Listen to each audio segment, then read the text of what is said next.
Peer to peer,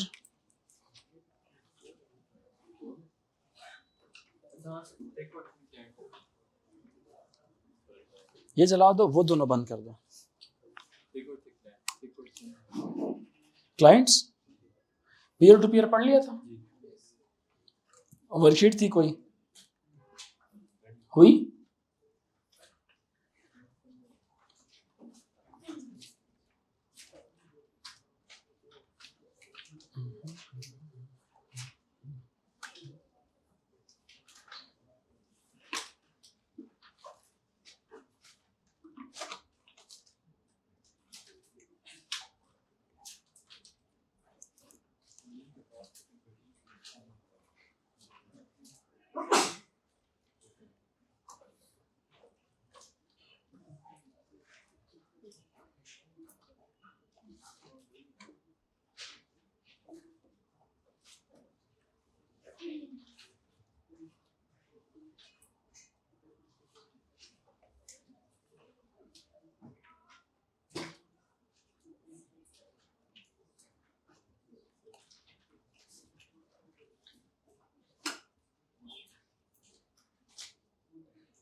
Usman उसको बुलाओ जरा, बोलो सर कह रहे हैं वो कॉपी लेके आए जरा, एएस वाली कॉपी लेके आए।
बोला उसको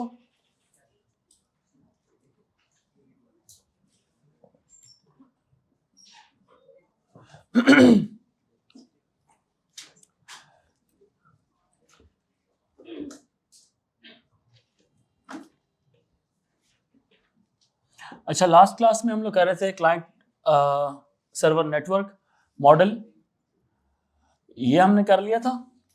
इसके बाद हमने पीयर टू पीयर भी किया था। क्लाइंट सर्वर के is a transaction oriented network model जिसके अंदर एक कंप्यूटर रिक्वेस्ट जनरेटिंग एंटिटी होती है और the other computer is more powerful more privileged computer which gives services to the requests generated by the clients.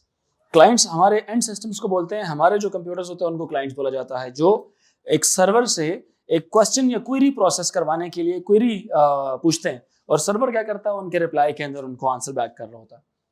Peer to peer के अंदर ये होता है कि one of the file one of the computer has all या complete copy of the file, master copy of the file एक computer के पास होती है, जिसको कहते हैं, जिस कंप्यूटर को बोला जाता है ट्रैकर भी बोला जाता है। सेंट्रल सर्वर जो उनसे होता है उसको ट्रैकर भी बोला जाता है पीयर टू पीयर मॉडल के अंदर।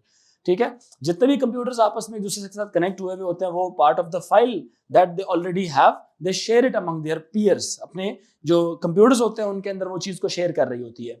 समझ रहे मेरी बात की नहीं? Peer computer. इसके बाद हमने कहा था क्लाइंट्स की दो एग्जाम है, एक होता है आपका थिन क्लाइंट होता है, दूसरा होता है आपका थिक क्लाइंट होता है। उस्मान कितनी देर है, कल तक आ जाएगी? हैं? जल्दी जाके दोबारा बोले, मर्दों की तरह बोल के आए जी। एएस की जो उनसी कॉपी यहाँ पे अमार उमर की है, अमार उमर की कॉपी यार जो स्कैन होने के लिए दी हुई थी वो ढूंढ के।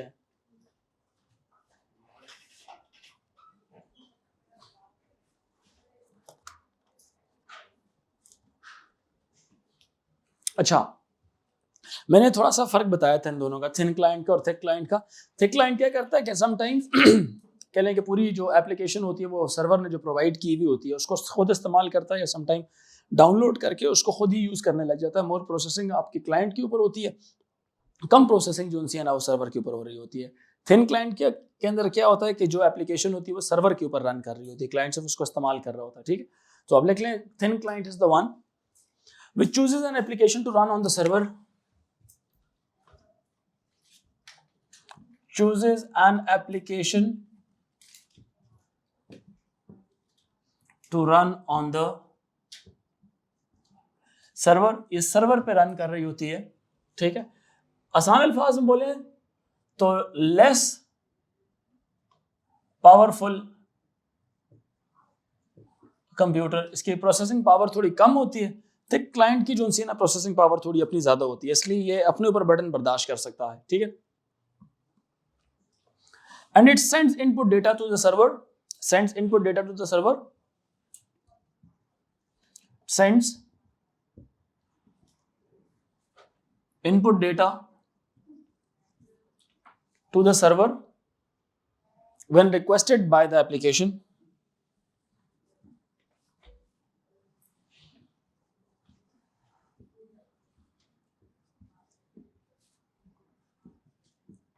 अपना सारा डेटा एप्लीकेशन को देता है अगर एप्लीकेशन ने वो डेटा मांगा हुआ है। ठीक है, और एप्लीकेशन रन करती है कहां पर, सर्वर के ऊपर रन कर रही होती है। एप्लीकेशन रन करती है कहां पर, सर्वर के ऊपर रन कर रही होती है। ठीक है, एप्लीकेशन रन करती है सर्वर के ऊपर। To run on the server, it sends input data to the server when requested by the application and receives outputs from the application.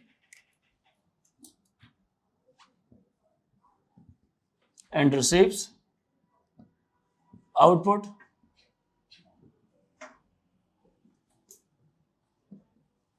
from the application. Third point लिखें इसी का।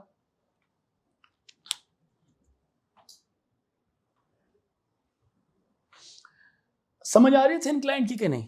Thin client सिर्फ क्या कर रहा है, एक एप्लीकेशन को अपना इनपुट डेटा दे रहा है और उससे सिर्फ आउटपुट ले रहा है, और वो एप्लीकेशन रन कहां पर हो रही है, सर्वर के ऊपर रन कर रही है। ठीक है, ये बात समझ आ रही है कि नहीं? एप्लीकेशन इज रनिंग कहां पर, सर्वर पे। उसी के अंदर ऐप मतलब वो सॉफ्टवेयर पड़ा हुआ है, जिस भी सॉफ्टवेयर को उसने इस्तेमाल करना है अपने कंप्यूटर में नहीं डाला हुआ उसने, किसी और के कंप्यूटर को इस्तेमाल कर रहा है, उसको सिर्फ अपनी इनपुट दे रहा है और वही सारा काम उधर ही हो रहा है, वो सिर्फ उसको आउटपुट दे रही है। ठीक है, ब्रैकेट में लिख लें अपने पास एक बात, thin client is a client that only provides inputs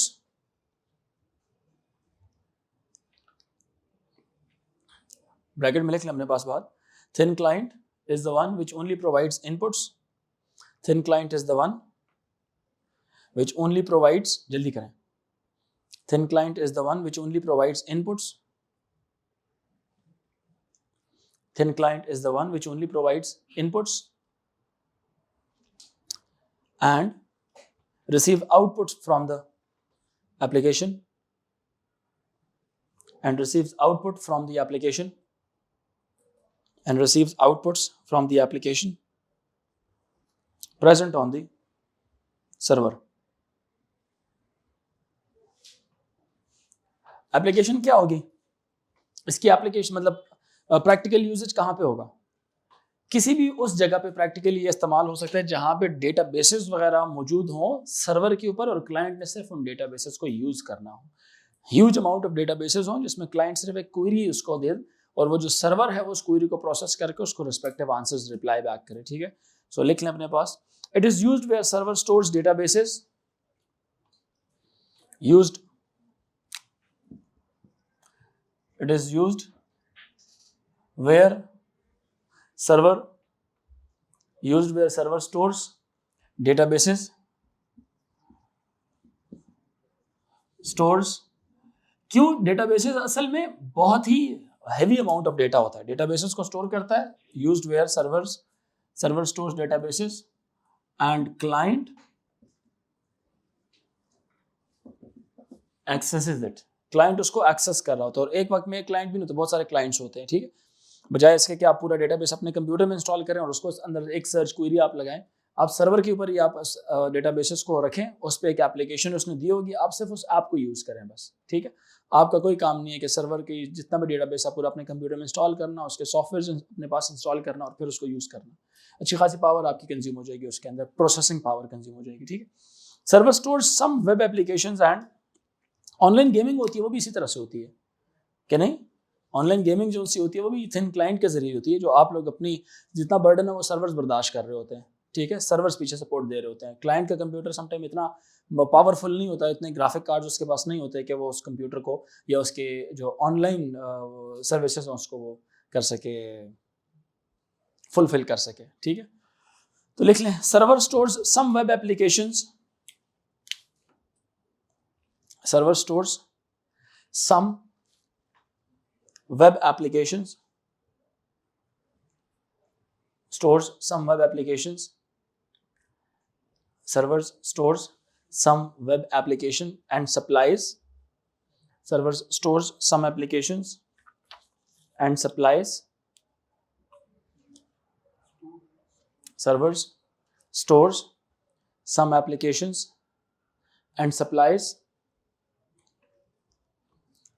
data to the clients, supplies data from them to the clients.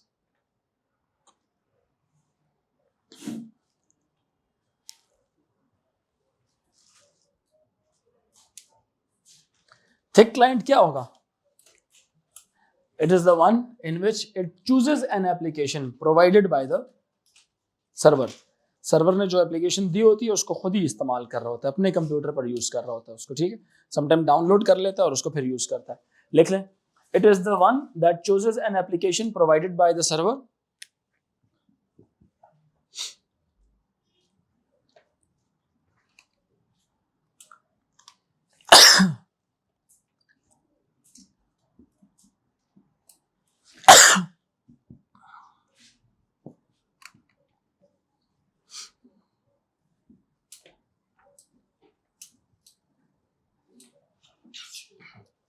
chooses, it is the one that chooses an application provided by the server.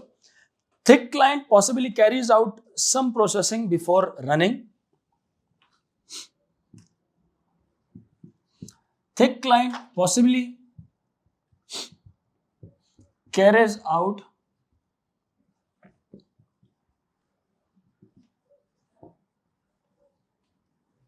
some processing before running the application on the server.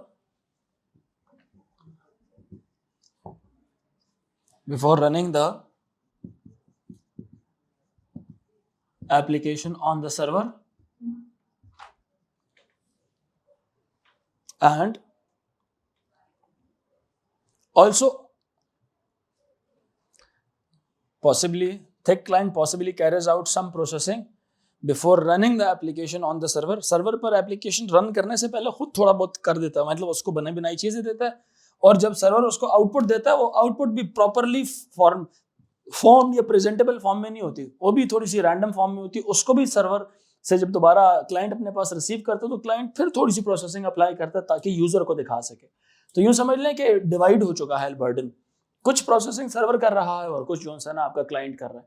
तो client server को पहले क्या करता था, एक raw data देता तो server ही उसके ऊपर सारा काम कर रहा होता था, और सर्वर ही चीजों को आंसर निकाल के प्रेजेंटेबल फॉर्मेट में थिन क्लाइंट को दे देता था कि ये लो यार तुम ले लो, सारा बर्डन सर्वर ने। अब इसमें क्या है कि कुछ प्रोसेसिंग क्लाइंट पहले अपने ऊपर करके अपने ही सॉफ्टवेयर में अपने कंप्यूटर में करके फिर क्लाइंट को सर्वर को कहता है कि यार मैंने कुछ कुछ कर ली, इसके साथ अब तुम्हारी मतलब जो है ना टेंशन कम हो गई, तो मैं इसको जो है ना अब रीडेबल फॉर्म में मुझे कन्वर्ट करके बता दो, या इंटरनेट से डेटा एक्सट्रैक्ट करके मुझे दे दो।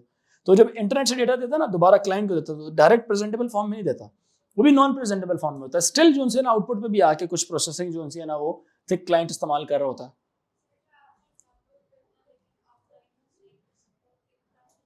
कौन सी वाली? जिस तरह कुछ एप्स आप डाउनलोड करते हैं,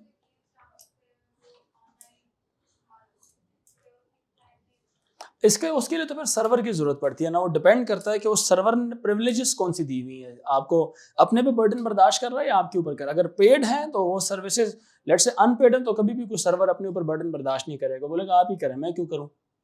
ठीक है, उसको किसी भी चीज का एडवांटेज हो रहा है ना, तो वो ये ट्रेड ऑफ होता है सारा, या तो आपसे वो पैसे ले रहा है या आपकी इन्फॉर्मेशन ले रहा है।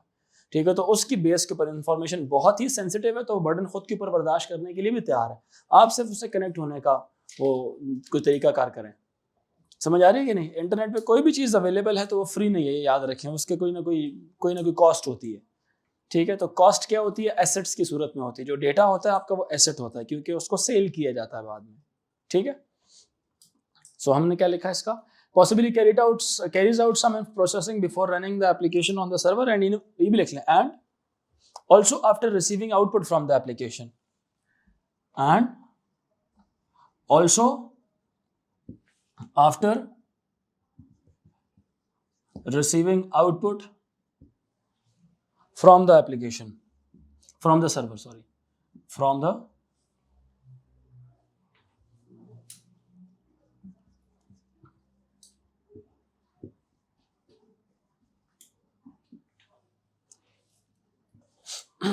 नेक्स्ट लेके ऑल्टरनेटिवली थिक क्लाइंट। अब मोस्टली काम तो थिक क्लाइंट ही कर रहा है, तो इसका ऑल्टरनेटिव ये है कि पूरे का पूरा एप्लीकेशन जो सर्वर पे रन कर रही है, the one chooses an application provided by the server, server ने प्रोवाइड की हुई है। एप्लीकेशन को डेटा देने से पहले खुद कुछ प्रोसेस कर रहा है, फिर एप्लीकेशन को देता है, प्रोसेस्ड डेटा देता है। समझ आ रही है कि नहीं? एप्लीकेशन उस पर अपनी जो भी सर्चिंग वगैरह करके एक रिप्लाई बैक करने के लिए, सर्विसेज देने के लिए अपने पास एक फॉर्मेट बनाती है। वो फॉर्मेट प्रेजेंटेबल फॉर्म में नहीं होता यूजर को, फिर दोबारा वो एप्लीकेशन क्लाइंट के पास आती है, वो क्लाइंट उस एप्लीकेशन में से फिर दोबारा डेटा प्रेजेंट करके अपने यूजर्स में लेके आता है। सारा काम तो क्लाइंट कर रहा है। फिर तो क्यों ना एक काम किया भाई, तुम एप्लीकेशन डाउनलोड आप मतलब यूज कर रहे हो सर्वर की एप्लीकेशन, क्यों ना एप्लीकेशन भी मैं ही अपने पास इंस्टॉल कर लूं। तो ऑल्टरनेटिव एक ये तरीका भी है कि client can download the application provided by the server, और वो सारी की सारी कंप्यूटर पर, हमारे कंप्यूटर पर रन हो रही हो, अब वो सर्वर के कंप्यूटर पर रन ना हो। ठीक है, तो लिख लें एक और एडिशनल पॉइंट, ये दोनों एक जैसे पॉइंट्स हैं, अगली तीसरा एक अलग पॉइंट। ठीक, alternatively thick client possibly downloads the application from the server,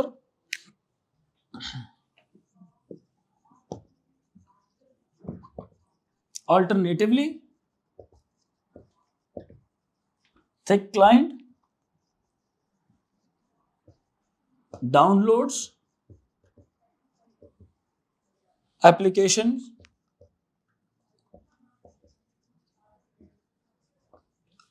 from the server and runs the application itself.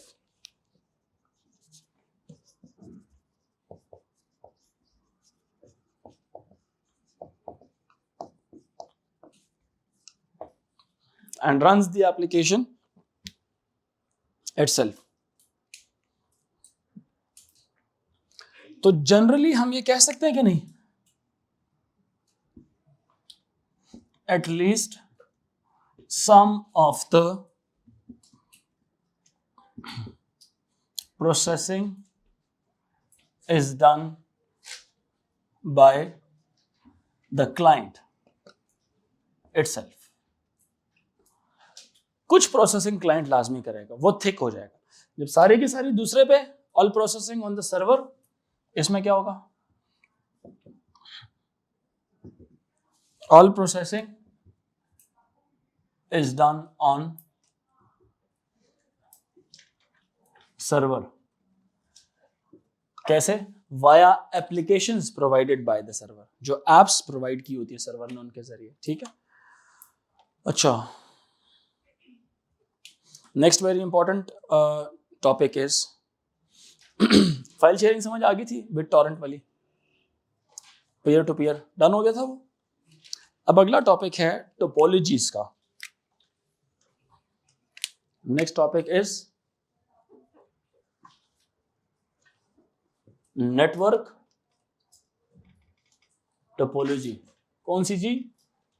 Network topology. ठीक है, टोपोलॉजी किसको कहा जाता है? इट इज द मेथड या arrangement of computers in a network. Network के अंदर computers की अरेंजमेंट को टोपोलॉजी कहा जाता है। नेटवर्क की दुनिया में बहुत सारे तरीके हैं मुख्तलिफ कंप्यूटर्स को एक दूसरे के साथ कनेक्ट करने के, कुछ मैं एग्जांपल्स आपको बता दूंगा। लिख लें टोपोलॉजी की डेफिनेशन, लिखें सिर्फ टोपोलॉजी की।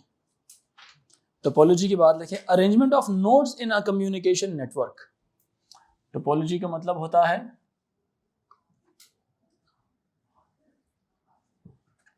Arrangement of nodes in a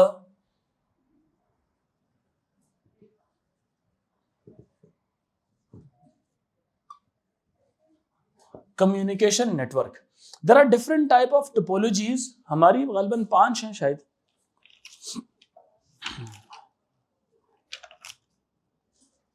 जी बिल्कुल 5 ही हैं। 5 टोपोलॉजीज जो हम लोगों ने एएस में पढ़नी है। हेडिंग लिखे types of topologies. Types of topologies. पहली टोपोलॉजी है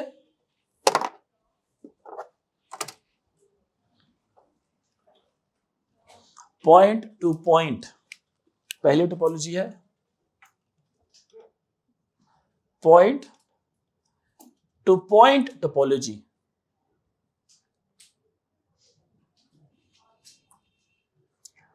पॉइंट टू पॉइंट टोपोलॉजी के अंदर दो एंड सिस्टम्स एक डेडिकेटेड केबल के जरिए एक दूसरे के साथ कनेक्टेड होते हैं। ठीक है, सबसे सिक्योर होता है ये वाला मेथड। ठीक है, two end systems are connected by a dedicated cable और लाइन। ठीक है, लिख लें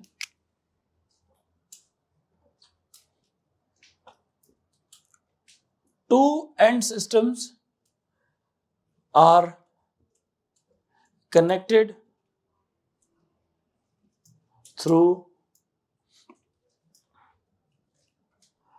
a dedicated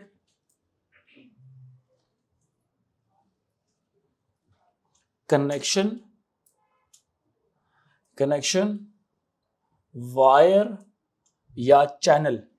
कंप्यूटर्स में वायर चैनल कनेक्शन एक ही चीज है। ठीक है जी, जैसे मैं मिसाल के तौर पे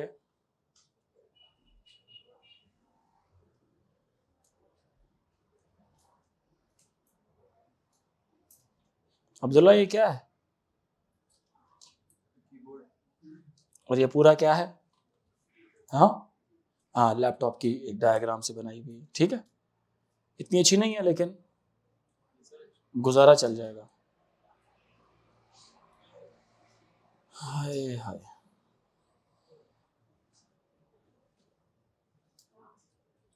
ये आ गया लैपटॉप आपका, ये आ गई उसकी केबल एक दूसरे के साथ जो कनेक्ट हुई हुई है। ठीक है, ये है डेडिकेटेड केबल। डेडिकेटेड किसको बोलते हैं? जो मुख्तस हुई हुई है, जो पर्टिकुलरली स्पेशली इन दो कंप्यूटर्स के लिए सिर्फ इस्तेमाल हो रही है, इसमें किसी तीसरे की मुदाखलत नहीं है।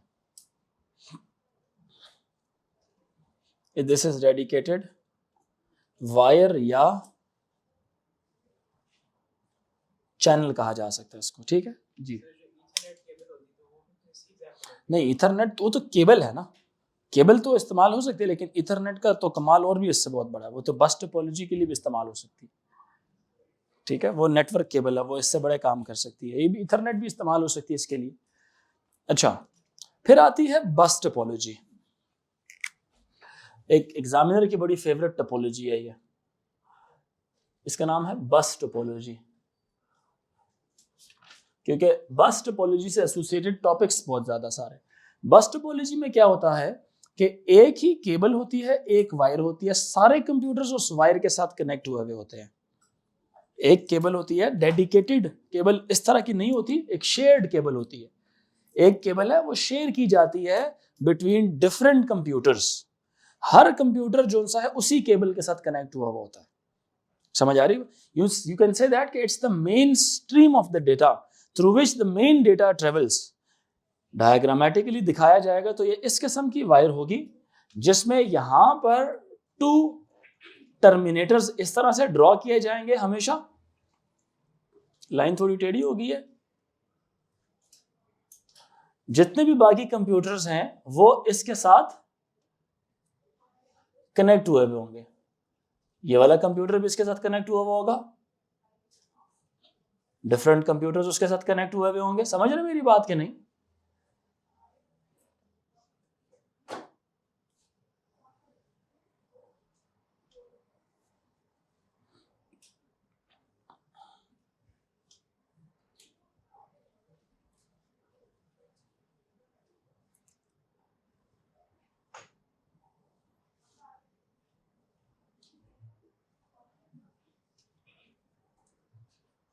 कोई कंफ्यूजन है यहां तक? सब बताइए। नहीं कंफ्यूजन क्या है? इसको बोलते हैं बस टोपोलॉजी। ये इनको बोला जाता है टर्मिनेटर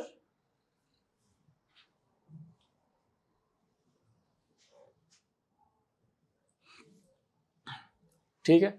एक ही केबल है जो सब इस्तेमाल कर रहे हैं, एक प्रॉब्लम इसमें होगी कि नहीं होगी? दो प्रॉब्लम्स होंगी। कौन कौन सी वाली भला? एक तो सभी बता देंगे।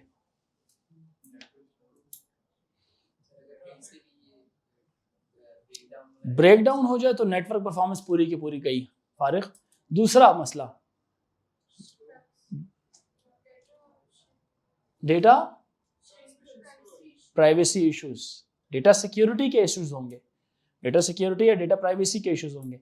एक शख्स का डेटा, एक कंप्यूटर का डेटा बाकी कंप्यूटर्स के पास भी जाएगा, एक ही कंप्यूटर का डेटा बाकी कंप्यूटर्स के पास भी जाएगा। एक और मसला भी है इसके अंदर, वो थोड़ा टेक्निकल है। अगर दो कंप्यूटर एक ही वक्त में ट्रांसमिशन शुरू कर दें तो डेटा जो उनसे वो तो सिग्नल्स की सूरत में ट्रेवल करता है। डेटा तो सिग्नल्स की सूरत में ट्रेवल करता है, यानी कि डेटा क्या है? It is the change in the voltage level of this cable.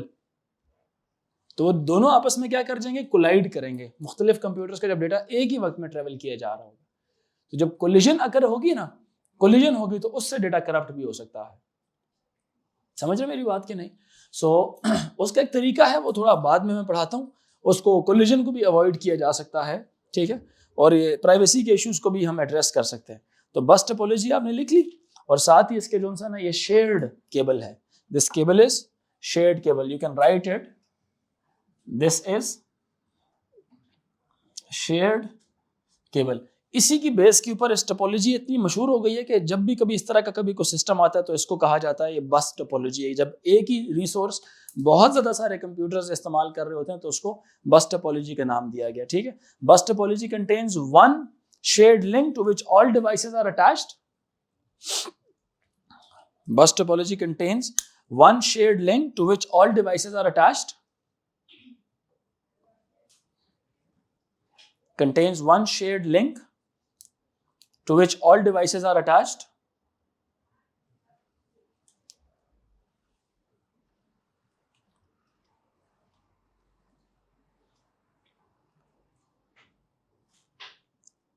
To which bus topology contains one shared link to which all devices are attached.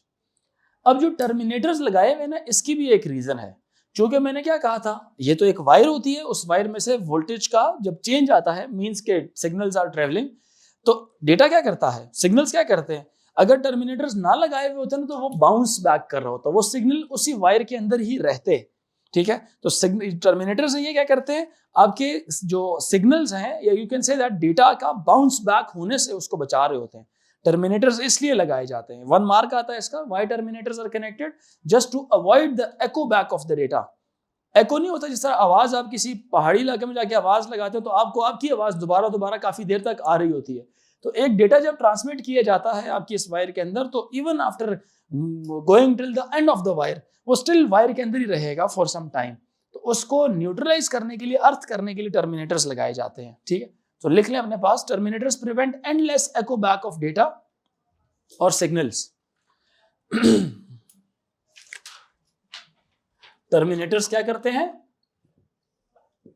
Terminators prevent endless echo back of data या signals. ये one mark की बात है, ठीक। Next लिखें, terminators prevent signals travelling down the bus. ये भी लिख सकते हैं, terminators prevents signals traveling down the bus.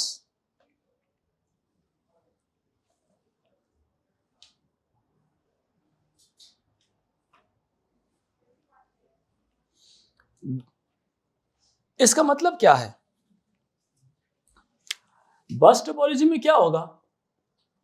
There is no direct link between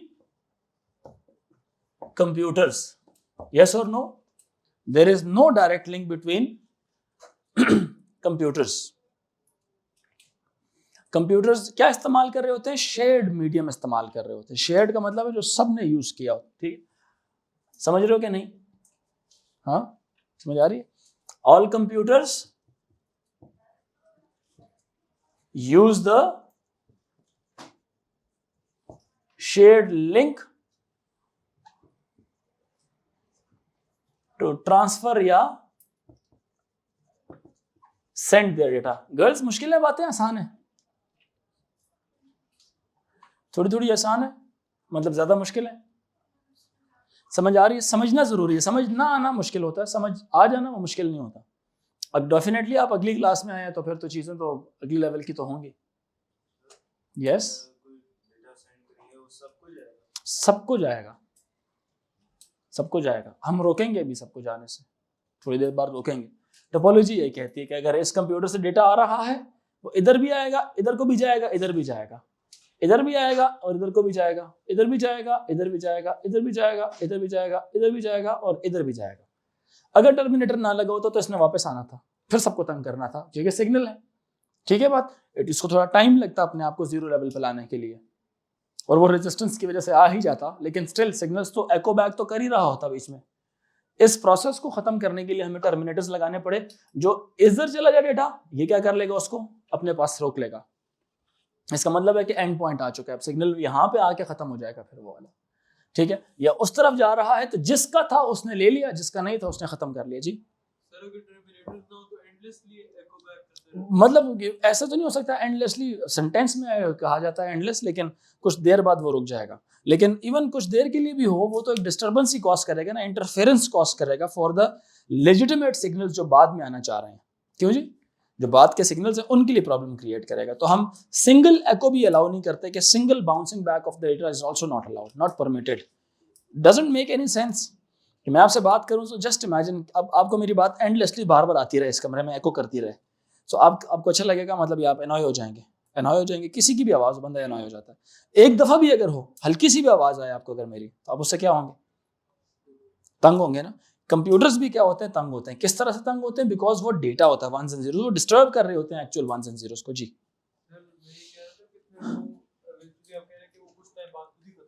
हाँ, क्योंकि रेजिस्टेंस होती है ना, वायर में अपनी रेजिस्टेंस होती है ना, वो तो उसको न्यूट्रलाइज कर ही देगा ना, कभी ना कभी तो खत्म हो ही जाता ना. सर फिर इसका मतलब है कि जो कंप्यूटर जिसने सिग्नल भेजा उससे जो क्लोजेस्ट है उसको सिग्नल पूरा जाएगा, लेकिन जो दूर है उसको उस तक इतना सिग्नल की स्ट्रेंथ लाजमी होती है कि उस केबल में जा. अब जिस तरह केबल की लेंथ है ना 100 मीटर्स की, तो इसमें भी ना बस की एक अपनी ताकत होती है कि जब एक सिग्नल उस पर ट्रैवल करता है तो वो यहाँ से बहुत दूर तक नहीं जा सकता, एक लिमिटेड डिस्टेंस तक वो ट्रैवल कर सकता है. उसके बाद दोबारा से आपको ना सिग्नल्स को रीजनरेट करना पड़ता है. तो रीजनरेटर या रिपीटर एम्पलीफायर्स लगते होते हैं.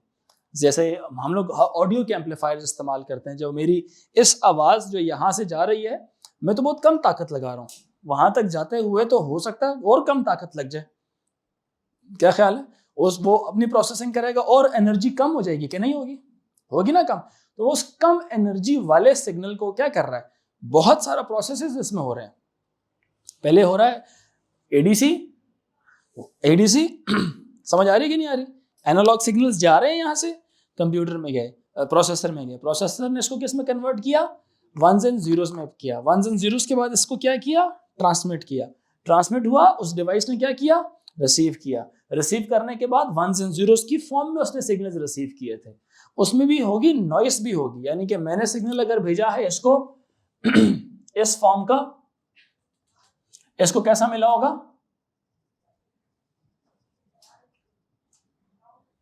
इस तरह का सिग्नल मिला होगा. यहां पे अगर वैल्यू 10 लिखी हुई है तो हो सकता है यहां पे वैल्यू 7 लिखी हुई हो. पहुंचते पहुंचते कम हो गया, but still it is far better than the one जो कि अगर ये एनालॉग में भेज रहा होता मैं। एनालॉग में तो आवाज के साथ नॉइस भी साथ साथ क्या करती, एम्पलीफाई होती। अब ये क्या करता है, यहाँ पे इसके पास अपनी चिप्स लगी हुई हैं, ये इसको 7 को या 5 है कुछ भी बना इसको फिर से 10 पे ले जाएगा, 10 पे ले जाएगा तो 10 पे भी ऐसे ऐसे हो जाएगा। अब यहाँ पे फिल्टर्स का काम आ जाता है, उसको पता है कि ये लेवल कौन सा है, हाई है, और ये लेवल कौन सा है, लो है, ये लेवल कौन सा है, हाई है, ये लेवल कौन सा है, हाई है। तो आसान हो जाता है कंप्यूटर को रीड करने के लिए, इवन डिजिटल सिग्नल हो और इवन नॉइजी हो तो कंप्यूटर उसको इजीली अंडरस्टैंड कर लेगा। क्यों? क्योंकि थोड़ी देर बाद उसने जो डिजिटल टू एनालॉग कन्वर्टर लगाया उसके बाद लगाए होंगे कुछ नॉइस फिल्टर्स नॉइस फिल्टर्स जो इसको डिटेक्ट कर रहे होते हैं कि एक लेवल हाई का चल रहा है और लिख लोगा, इस उस फिल्टर में से जब गुजरता तो फिर दोबारा after as an output of that filter ये फिर किस तरह से हो जाएगा, ये इस तरह से हो जाएगा। ये समझ आ रही है मेरी बात कि नहीं? वो इसमें से नॉइस के एलिमेंट को वो डिलीट कर देगा या उसको एब्जॉर्ब कर लेगा या उसको फिल्टर आउट कर लेगा। जब वो भी हो जाएगा फिर आगे स्टिल ये वो वाली ऑडियो है जो मुझे भी सुनाई नहीं देगी, तो वो एम्पलीफायर उसकी वैल्यू को और बढ़ा देगा, बढ़ा के फिर स्पीकर को भेजेगा, स्पीकर हमें सुनाएगी वो चीज पे। क्यों? क्योंकि वो हमें एनालॉग वैल्यू सुना रहा है। डीएसी करने के बाद ये 1s and 0s होंगे ना, 1 0 1 1 1 and 0 0, इसको पहले एनालॉग में कन्वर्ट किया जाए, एनालॉग में फिर कैसी चीज बन जाएगी, इस तरह की ऑडियो बन जाएगी और ये हमें फिर सुनाई देगी ऊंची होके। क्योंकि मैंने भी इन द बिगिनिंग मैंने भी स्टार्ट में ऐसी ही कोई चीज भेजी थी इसको, उसने इसको बाइनरी में कन्वर्ट करके सेंड किया, उसने रिसीव किया, एम्पलीफाई किया, एम्पलीफाई करना फिल्टर किया, फिल्टर करने के उसने ये चीज बनाई, स्पीकर ने फिर मुझे सुना दी। ठीक हुई मेरी बात क्या नहीं? तो ये इस तरह से हो रहा होता है। तो एको तो खत्म हो जाती है आफ्टर सम टाइम, बिकॉज ये तो नेचुरल प्रोसेस है वायरस के साथ। ठीक, सो बेनिफिट क्या होगा इसका? बेनिफिट यह है कि easier to setup and extend, इसको एक्सटेंड भी किया जा सकता है और इसको सेटअप करना बहुत आसान है। जो बेसिक टोपोलॉजी दुनिया इसमें लैंड्स में यूज हो रही होती है, जो ज्योग्राफिकली स्मॉलर एरियाज के अंदर, वो कौन सी होती है? वो आपकी ये वाली इस्तेमाल होती है, बस टोपोलॉजी। तो बेनिफिट्स में पहला बेनिफिट लिख लें, it is easier to set up और extend. It is easier to set up और एक्सटेंड। एक्सटेंड का मतलब होता है मोर कंप्यूटर्स भी इसमें ऐड किए जा सकते हैं। टर्मिनेटर्स हटा के एंड पे लगे हैं, 7 और कंप्यूटर्स लगाते हैं। ठीक, ब्रैकेट में लिखें more computers can be added, या मोर कंप्यूटर्स या more end systems can be added. End systems भी नेटवर्क में कंप्यूटर्स को कहा जाता है। मोर कंप्यूटर्स या end systems can be added, can be added. Next advantage लिखें, less cables are required, less cables are required.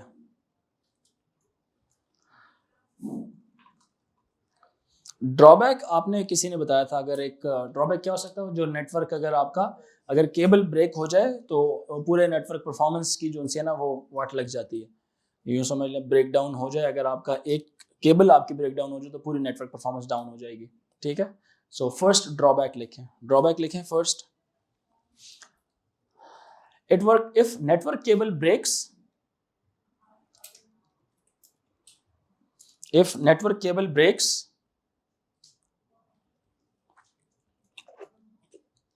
then whole network performance is badly degraded. If network cable breaks then network performance is badly degraded. Then network performance is badly degraded. Next point लिखें, difficult to troubleshoot or detect faults. Difficult to troubleshoot or detect faults. Troubleshoot बोलते हैं errors को remove करना, तो ढूंढना थोड़ा सा इसमें होता है, प्रॉब्लम होता है कि कहाँ से प्रॉब्लम आ रही है, पूरी केबल में मसला है, किधर मसला है, सिग्नल जा तो रहे हैं लेकिन दूसरे कंप्यूटर तक रिसीव क्यों नहीं हो रहे, फिर पूरी वायर को देखना पड़ता है एक दफा। ठीक, डिफिकल्ट टू ट्रबल शूट या डिटेक्ट फॉल्ट्स। नेक्स्ट पॉइंट लिखें, कोलिजन्स कैन अकर, सबसे बड़ा मसला, collisions can occur. Collisions can occur, What is collision? When two or more computers start communicating at the same time. They communicating at the same time का मतलब है they start sending signals at the same time. जैसे मैं और आप अगर बात करने लग जाएं तो तीसरा बंदा जब सुनेगा तो उसको हो सकता है कि उसको कोई एक भी मैसेज ठीक तरह से रिसीव ना हो. क्या ख्याल है? क्योंकि दोनों हम सेम फ्रीक्वेंसी अगर यूज कर रहे हैं केबल की. क्या ख्याल है? ऐसा ही है कि नहीं? अब तरीका क्या होना चाहिए कि मैं जब बोल रहा हूं तो आप मुझे इजाजत दे दें और जब मैं चुप हो जाऊं तो फिर आप बोलना शुरू कर दें. तो दोनों का मैसेज ट्रांसफर भी हो जाएगा, कोलिजन भी नहीं होगी. क्या ख्याल है? ये बेहतरीन तरीका है ना? ये क्या तरीका है? यही तरीका बेस्ट है. तो लिख लें, ब्रैकेट में लिखें कोलिजन का अपने. Collision is the transmission of data by any. Collision is the, लिख लिया, collision is the transmission of data by any. Collision can occur का लिखा है ना आपने, कोलिजन कैन अकर लिख लेना, उसके बाद ब्रैकेट में लिख लेना ये बात. Collision is the transmission of data by any two और more computers at the same time. Collision is the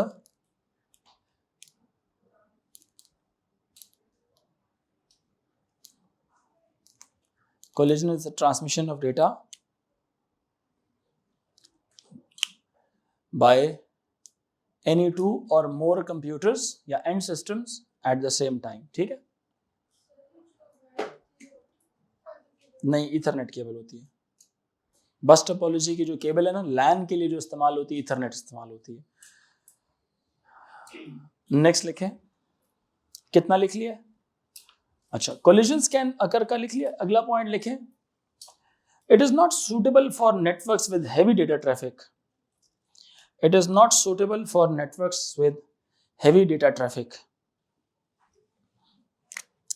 not suitable for networks with heavy data traffic. अगला पॉइंट लिखें. It is less secure.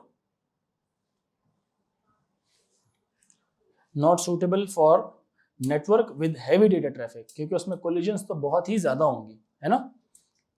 It is less secure, ये भी एक important point है उसका. It is less secure. बस topology क्या है? लेस सिक्योर है. ठीक है, लिख लिया. नेक्स्ट लिखिए मैश टोपोलॉजी. Mesh topology. अब मैश में क्या होता है? जितने भी कंप्यूटर्स कनेक्टेड होते हैं सारों का आपस में एक दूसरे के साथ पॉइंट टू पॉइंट कनेक्शन होता है? जितने भी कंप्यूटर्स कनेक्टेड हैं नेटवर्क के अंदर, सब आपस में एक दूसरे के साथ किस तरह से गर्ल्स एंड बॉयज कनेक्टेड हैं? Point to point. यस, एक चीज तो हल हो गई इसमें. कौन सी चीज भला? सिक्योरिटी वाला मसला तो हल हो गया. टोपोलॉजी स्टिल है, लेकिन it is suitable only for when you have less number of computers. जब कम कंप्यूटर्स हो तो ये वाली टोपोलॉजी काम कर जाती है, लेकिन not for more number of computers because it needs extensive wires. बहुत ह्यूज वायरिंग रिक्वायर्ड होती है. वजह कि ये इसके साथ भी कनेक्टेड है, ये इसके साथ भी कनेक्टेड है, ये इसके साथ भी कनेक्टेड है, और ये इसके साथ भी one to one connection, peer to peer connection, point to point connection. ये इसके साथ भी कनेक्टेड है, ये इसके साथ भी कनेक्टेड है, और ये इसके साथ भी कनेक्टेड है. इसी तरह से point to point is only two computers when they communicate. It's not a topology, it's just a concept. No one uses point to point. If you have just two computers, there is no need for bus topology. Just connect the wires among each other, right? But जब वो दो से ज्यादा computers आ जाएंगे तो फिर टोपोलॉजियों का फर्क आएगा. ये इससे भी कनेक्ट हो सकती है. इससे कितनी वायर्स निकल रही हैं? 1 2 3 4 सारी होगी. हर कंप्यूटर से 4 कनेक्शंस निकल रहे हैं. हर कंप्यूटर से 4 कनेक्शंस निकल रहे हैं. यहां तक क्लियर हुआ कि नहीं? अब ये सोचो, ये कितनी 5 कंप्यूटर्स हैं, तो सोचो कितनी ज्यादा सारी वायर्स इस्तेमाल हो रही. अगर 500 कंप्यूटर्स होते हैं या 100 कंप्यूटर्स होते तो फिर क्या होना था? एक बहुत बड़ा मसला स्टार्ट हो जाना था फिर, कि वायरिंग बहुत ज्यादा इस्तेमाल होती है. नॉर्मली वायर्स कहाँ पे ट्रेवल कर रही होती हैं? या तो सीलिंग के अक्रॉस ट्रेवल कर रही होती हैं वायर्स, या तो सीलिंग के ऊपर या सीलिंग के साथ साथ ट्रेवल कर रही होती है दीवार के साथ. तो जस्ट इमेजिन अगर एक कंप्यूटर आप लोग मेश टोपोलॉजी के हिसाब से बनाएं, ठीक है, मेश टोपोलॉजी, क्योंकि नेटवर्क जो होता है it's the last option to deploy in a building. समझ आ रही है कि नहीं? इलेक्ट्रिसिटी इज समथिंग जो आप दीवारों के अंदर छुपा सकते हैं, छत के अंदर लेंटर में आप डाल सकते हैं इलेक्ट्रिसिटी के कनेक्शंस, लेकिन नेटवर्क नहीं डाले जाते बिकॉज नेटवर्क बाद में एक्सटेंडेबल होते हैं ना, तो बाद में पता लगाया जाता है कि यार कितने कंप्यूटर्स कनेक्ट, तो ये बाद में वायरिंग होती है नेटवर्क की। क्लियर हो रही मेरी बात कि नहीं? सब बच्चे बताइए। सोचो अगर मेश टोपोलॉजी इस्तेमाल करते तो पूरी सीलिंग के ऊपर तो बहुत ही बड़ा और भयानक किस्म का जाल नहीं होता तारों का, है ना, बड़ा कॉम्प्लेक्स वायरिंग का सारा निजाम चल रहा होता। तो उसको अवॉइड करने के लिए, उसको रोकने के लिए जो है ना, हम कहते हैं यार जो छोटे या लेस नंबर ऑफ कंप्यूटर्स होंगे with in a very small vicinity, less number of computers can be entertained using mesh topology but not more number of computers. So जैसे पॉइंट टू पॉइंट एक टोपोलॉजी, उसी तरह से mesh topology भी one of the topology है। फायदा इसमें ये होता है कि सिक्योरिटी थोड़ी बढ़ जाती है बिकॉज हर कंप्यूटर दूसरे कंप्यूटर के साथ पॉइंट टू पॉइंट कनेक्शन बना के बैठा हुआ है, virtually point to point connection बना के दूसरे कंप्यूटर से बैठा हुआ है। तो इसमें सिक्योरिटी और प्राइवेसी का इशू रिजॉल्व हो जाएगा।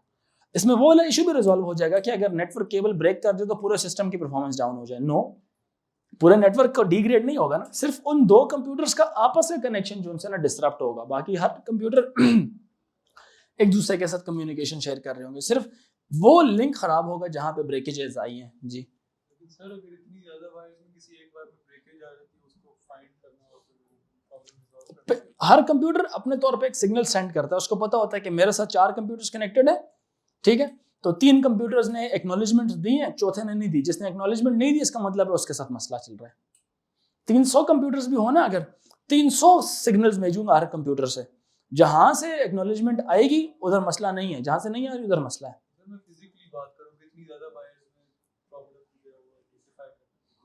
फिजिकली नहीं ना देखा जाता, एक कंप्यूटर से देखा जाता है ना, कंप्यूटर से मैसेज भेजा जाता है ना एक। नहीं, ये नहीं आ सकता। रीजन उसकी ये है कि जिसको आप बात कर रहे हैं ना, प्रॉब्लम है। प्रॉब्लम हमेशा जैसे बस टोपोलॉजी में ना सिग्नल हर कंप्यूटर से भेजा जा रहा है, तो मसला पता नहीं कहाँ पर है, तो पूरी वायर को एक दफा देखना पड़ेगा। लेकिन इसमें वायर को नहीं देखना पड़ेगा, पूरी वायर्स को नहीं देखना पड़ेगा, आपको सिर्फ कंप्यूटर से पूछना है। आपको एक सॉफ्टवेयर रन करने, बटन दबाना है, वो खुद बताएगी कि मसला कौन सी वायर में, कंप्यूटर पे प्रोसेसिंग हो रही है, क्योंकि कंप्यूटर को सिग्नल वापस नहीं मिल रहा। मेरी बात समझ रहे हैं कि नहीं? उधर ऐसा नहीं कि कंप्यूटर को सिग्नल वापस नहीं मिल रहा, कहां से प्रॉब्लम आई है किसी को नहीं पता होगा, पूरी वायर की ट्रबल शूटिंग करनी पड़ेगी। यहाँ पे ट्रबल शूटिंग कंप्यूटर करते होते हैं सारे। बस टोपोलॉजी में भी कंप्यूटर करते हैं, लेकिन उसके बस से बाहर है, वो मसला किधर आ रहा है, हर कंप्यूटर में जाके आपको चेक करना पड़ेगा। ठीक है, वेल मेश टोपोलॉजी समझ आ गई सारों को कि नहीं? क्लियर हुई बच्चों? अच्छा, it is used for connection of router,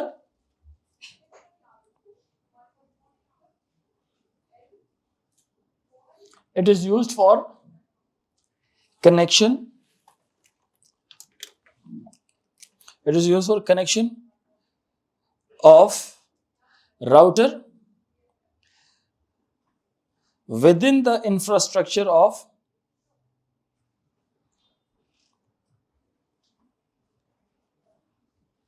internet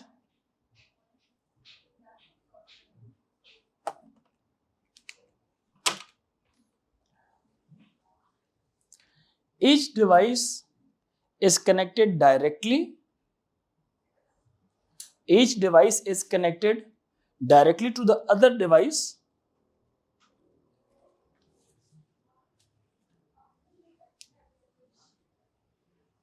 which makes it more secure, which makes it more secure,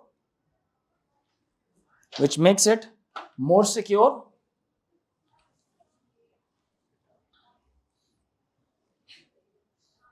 and better for, which makes it more secure and better for small networks, which makes it more secure and better for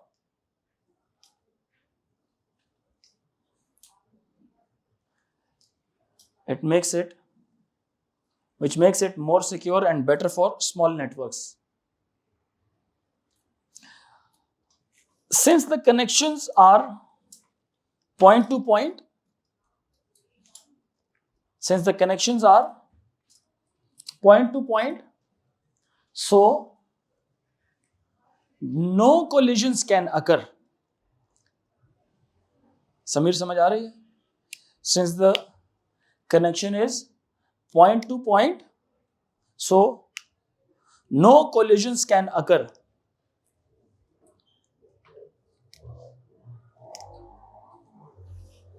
Mesh topology is used when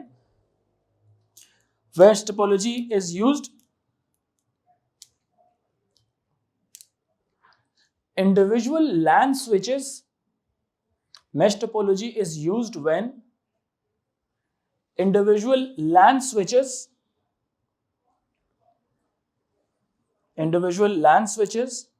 are connected in a network.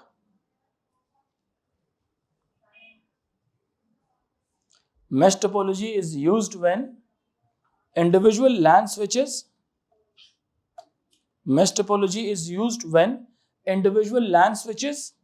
are connected in a network.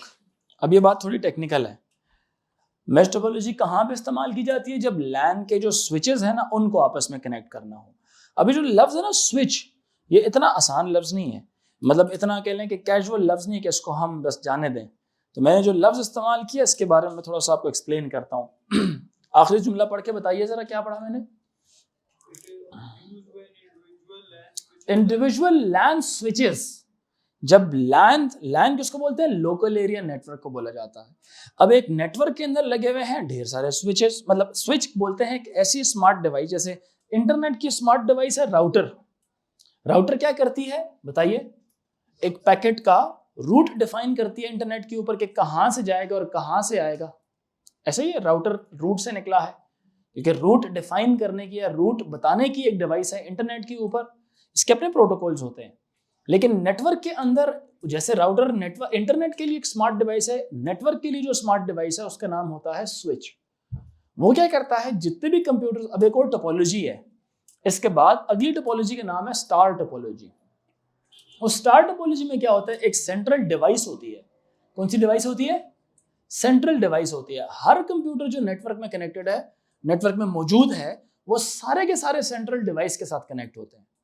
Her computer का central device के साथ point to point connection होता है, दूसरे computer के साथ नहीं, central device के साथ पॉइंट टू पॉइंट कनेक्शन होता है. तो इसका मतलब यह है कि सेंट्रल डिवाइस किसी ऐसी जगह में नेटवर्क में मौजूद होगी जहां से एक्सेसिबिलिटी हर कंप्यूटर को लाइकवाइज है, एक जैसी है, इक्वल कह लें कि डिस्टेंस ट्रेवल करना पड़ रहा है. ऐसा नहीं कि एक कंप्यूटर के बहुत करीब है स्विच और बाकियों से दूर है. वो उसको फिजिकली ऐसी जगह में डिप्लॉय किया जाता है स्विच को जहां से बाकियों का फासला एक जैसा हो, क्योंकि वायर्स रिक्वायर्ड है ना, बाकियों के साथ वायर्स कनेक्ट हुई हुई हैं, हर किसी के साथ इक्वल कह लें कि 1 to 1 या पॉइंट टू पॉइंट कनेक्शन उसने डेवलप किया हुआ है. सिक्योरिटी भी हो रही है और डेटा के साथ साथ वो भी इस्तेमाल हो रहा है, कह लें कि कोलिजन्स भी नहीं हो रही और वायरिंग भी ज्यादा नहीं इस्तेमाल हो रही, क्योंकि अब कंप्यूटर्स आपस में एक दूसरे के साथ नहीं कनेक्टेड, एक डिवाइस के साथ सारे कनेक्ट हो गए हैं. अब सारे के सारे एक डिवाइस के साथ कनेक्ट हो गए. अब वो डिवाइस क्या कर रही है? उसको आगे हमने इंटरनेट से बेशक कनेक्ट किया हुआ हो, कंप्यूटर्स को नहीं कनेक्ट किया हुआ. अब वो स्विच क्या कर रही है? अगर आपस में भी कंप्यूटर्स ने एक दूसरे को डेटा शेयर करना है तो वो एक दूसरे को आइडेंटिफाई करवा के उसको देंगे डेटा, आपके स्विच को देंगे. स्विच उस आइडेंटिटी के ऊपर, यानी कि लेट्स से मैक एड्रेस है, उस मैक के ऊपर ही डेटा को रीट्रांसमिट करेगा, यानी कि जिसके लिए क्वेश्चन आया सिर्फ उसी के लिए जवाब भी उसका मिलेगा. अब सिक्योरिटी को तो मसला फिर भी खत्म ही होगा, सिर्फ इससे छुटकारा हासिल किया हमने, ज्यादा केबल्स अब रिक्वायर्ड नहीं होंगी. तो जो इसको आखिरी सेंटेंस था ना, जब इंडिविजुअल लैंस को आपस में कनेक्ट किया जाता है ना, तो लैंस के अंदर होंगे स्विचेस, नेटवर्क्स के अंदर होंगे स्विचेस.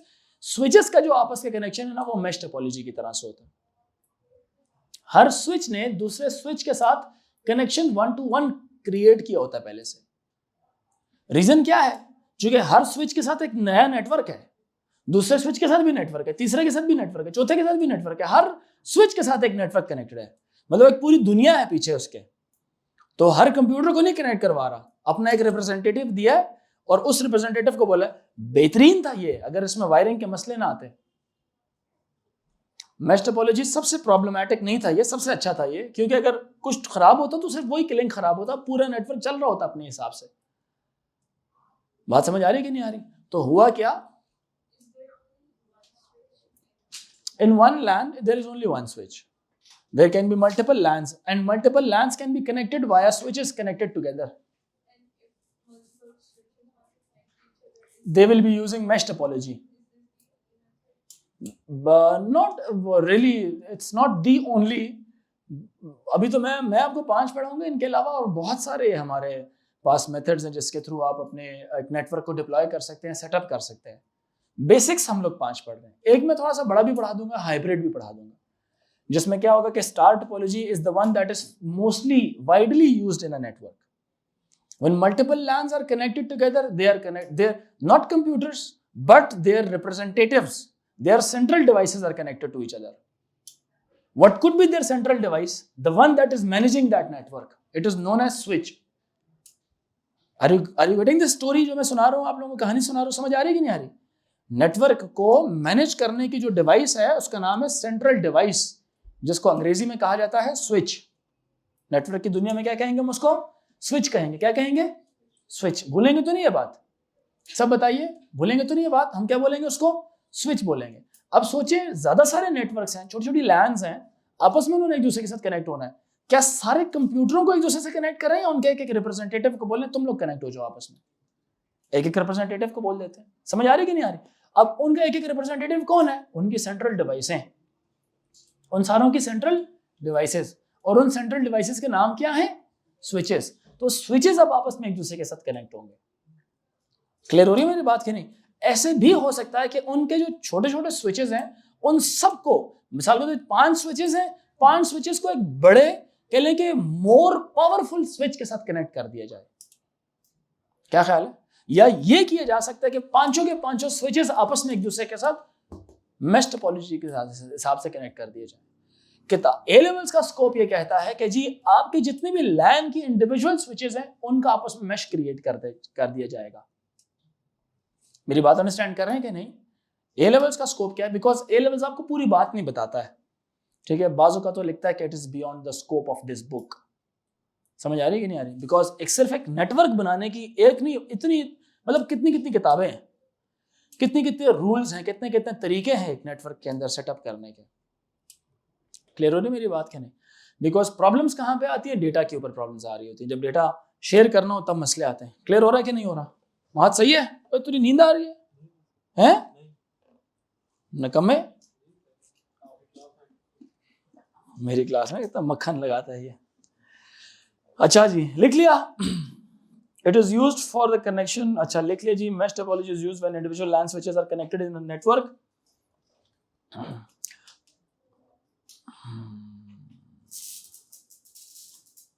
राउटर्स भी जो उनसे इंटरनेट के ऊपर जो राउटर्स होते हैं ना वो भी आपस में मैश बना के बैठे हुए हैं. पता? इंटरनेट पहली लाइन ही आपने ये लिखी है. ड्रॉबैक क्या है इसका? ड्रॉबैक जल्दी से लिखें. The amount of cabling required makes it, the amount of cabling required, जल्दी करें. The amount of cabling required makes it realistic या unrealistic? Unrealistic. Makes it, the amount of cabling required in mesh topology makes it unrealistic. यार ये कारोबारी बातें नहीं करनी बीच में कि कम महंगी है या सस्ती है. ये ए लेवल्स में ये सबसे आखिर वाली बात है. ये नहीं देता नंबर. ये सबसे बिल्कुल, जब कुछ ना पता हो ना क्या लिखना है, खाली जगह ना छोड़ना, फिर लिख लेना, ठीक है? अदरवाइज ये याद रखें, मैं हमेशा से इस चीज़ को थोड़ा डिसलाइक करता हूँ कि आप ए लेवल्स में बैठे हैं और आप उसकी बात कर रहे हैं कि it's expensive and it's cheap. अगर ये आंसर लिखना इनएविटेबल हो जाए ना, कि आपको लगे कि बस यही दुनिया का आखिरी आंसर बच गया और ये मुझे लिखना चाहिए, तब आपने लिखना. Otherwise always go for some technical things. It is one of the drawback and advantage, but still if there are certain more technical answers to represent, then just don't go for this. पैसों की बात जी. Optimal इसी अंदाज में, cabling के अंदाज में, हाँ कह सकते हैं. तो आपने डिसएडवांटेज क्या लिखा? The amount of cabling required makes it a little unrealistic.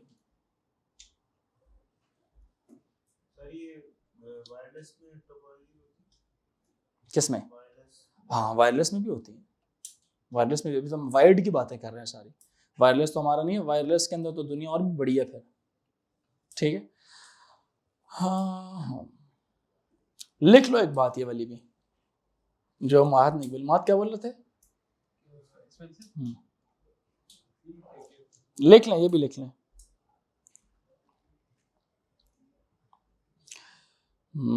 It is more costly to pay for extra cables. It is more costly to pay for extra cables. जी बोले? हाँ कह सकते हैं, मसला नहीं, ये वाला वैसे आंसर में मत लिखिएगा, बट स्टिल अपने अंडरस्टैंडिंग के लिए इधर बात दुरुस्त है कि मेंटेनेंस काफ़ी मुश्किल हो जाती है। ठीक है, बाकी इंशाल्लाह नेक्स्ट क्लास में, स्टार टोपोलॉजी नेक्स्ट क्लास में कराऊंगा।